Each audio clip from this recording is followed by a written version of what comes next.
Hi guys, I'm Man UK here. This is my Lasius Queen and workers that you might have seen in the soil setup. I'll explain how I managed to transfer her to the acrylic outworld. But before that, let's go over last week's ant question. What setup do you keep your ants in? Jimmy likes to keep his ants in test tube setups and acrylic nests so that he can keep an eye on them at all times. Ants New Zealand also said that he likes to keep his Lasius in test tubes and a little container for their outworld.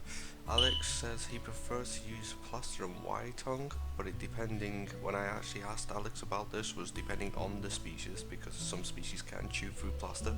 And William said that he is going to make himself a plaster of Paris form aquarium with a tube connected to a box with substandard plastic pads. So I'm guessing that's going to be a clear acrylic outworld.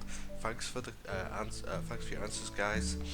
Please stay tuned for the end of the video for this week's ant question. Right, so this is the acrylic outworld that I bought from Antkit, and this is what I managed to move her into. It was a pretty straightforward move. I took the ant nursery that I made, which had the soil in the bottom. I think that was like the world's worst mistake of putting soil in the bottom where they could actually dig down. So I removed that test tube out of the ant nursery. The hole was there. I showed you guys in the previous video where they've gone. So I took up a tablespoon. I carefully dug around about an inch or more around the hole, and then I carefully pulled up. When I pulled up, the queen revealed herself straight away. There was no eggs. Don't know why. I was expecting eggs, but there was none. All the workers ran everywhere in different directions. So I got the queen climbed onto the tablespoon. I transferred her into the acrylic nest. She climbed straight off into the acrylic nest. I did the exact same thing for the workers. It was a bit more difficult because they tend to run around pretty fast, and they're pretty hard to catch. But eventually, yes, I managed to get them on the test tube, onto the tablespoon, sorry, and into the acrylic nest. Unfortunately, I was unable to find 4 of the workers out of 5. I'm not sure what's happened to the 5th worker. I was looking through all the soil, but I couldn't find the 5th worker. 12 hours after the transfer, I'd lost 2 of my workers. Maybe this was because of stress or some other reason.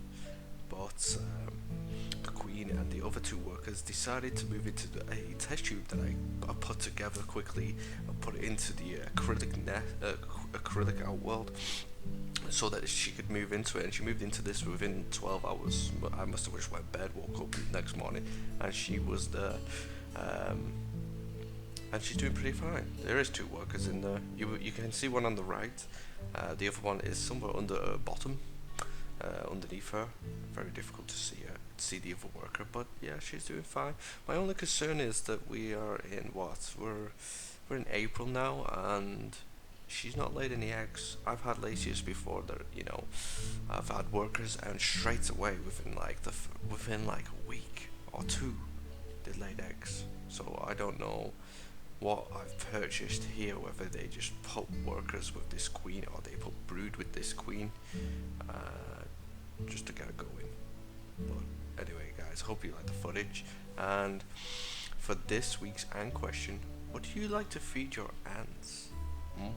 People like to use different things. It'd be interesting.